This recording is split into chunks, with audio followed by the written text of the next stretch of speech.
अगली सुबह दोनों बहनें अपनी जमीन को देखने जाते हैं, जिसमें दोनों बहनों ने मेहनत करके थोड़ी सी सब्जियां उगाई थी। दीदी, अच्छा हुआ कि माँ बाबूजी के जाने के बाद हमने यह जमीन बेचा नहीं। अभी देखो, हमने मेहनत करके कितनी सारी सब्जियां उगाई है। अब हम किसी व्यापारी को यह बेच के थोड़े पैसे कमा सकते हैं। हाँ, तू ठीक बोल रही है। इसे बेच के कुछ दिन का तो गुजारा हो जाएगा, लेकिन क्या दीदी, इसे बेच के हम कुछ दिन ही गुजारा कर पाएंगे। उसके बाद क्या? अरे आप मायूस मत हो दीदी, मुझे सिलाई बुनाई का काम आता है। मैं वो करके घर खर्चे निकालूंगी। आप बस घर संभालना। कोई जरूरत नहीं तुझे ये सब करने की। तू क्या मुझे बेकार समझती है? तू घर पर ही रहना। मैं लोगों के घर काम करने जाऊंगी और मुझे बांस की सीजें बनाना भी आती है, जो बाबूजी ने सिखाया था। ये करके मैं घर का गुजारा निकाल लूंगी। यह सब बात करके दोनों कुछ समय अपने खेत में व्यतीत करने के बाद घर आते हैं और अपने अपने काम में लग जाते हैं। रात को जब दोनों सोने जाते हैं, तब दोनों बहनें अपनी मुश्किल भरी जीवन के बारे में एक दूसरे से बात करने लगते हैं। दीदी, माँ बाबूजी के बिना ये रातें और भी डरावनी लगती हैं। सब कुछ खाली लगता है ना दीदी? हाँ मीरा, पर अब हम माँ बाबूजी दोनों की जिम्मेदारी निभा रहे हैं। हमें हार नहीं माननी। ये जमीन, ये घर, सब कुछ उनका दिया हुआ है। हमें इसे बचाना है किसी भी कीमत पर। यही सब तो माँ बाबूजी की यादें हैं। ज्योति बहुत ही हिम्मती थी। वह तो किसी से मदद भी नहीं लेना चाहती, लेकिन उसे अपनी बहन को लेकर बहुत चिंता होती थी। अगले दिन जब दोनों बहनें खेत पर पहुंची तो देखा कि इस जमीन के बीच एक खूंटी गड़ी हुई थी। दीदी, ये जमीन के बीचों बीच खूंटी कौन गाड़ गया?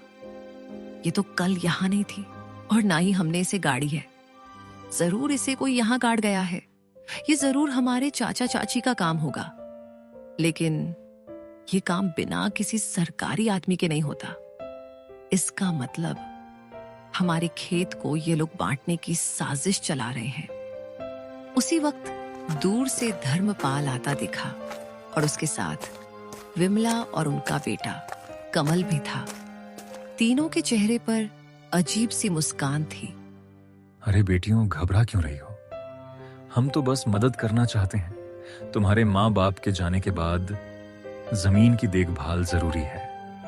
तुमसे अकेले तो होगा नहीं। चाचा जी, आपकी मदद की जरूरत नहीं है हमें। यह जमीन हमारी माँ बाबूजी की निशानी है। इसे किसी के हवाले नहीं करेंगे। अरे बच्चियों, ऐसे कैसे नहीं दोगे? ये जमीन तो तुम्हारी और हमारी है।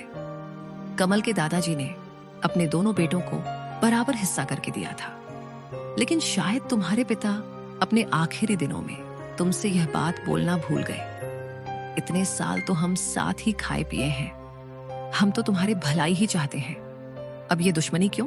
दुश्मनी तब शुरू हुई चाची, जब आपने हमें अकेले समझकर हमारी जमीन पर नजर डाली। और चाची, दुश्मनी तो आप लोग हम दोनों से निकाल रही हो। अरे मीरा, इतनी गरज क्यों रही हो? छोटी हो छोटी बनकर रहो। ऐसे बड़ों के बीच मत बोल, समझी?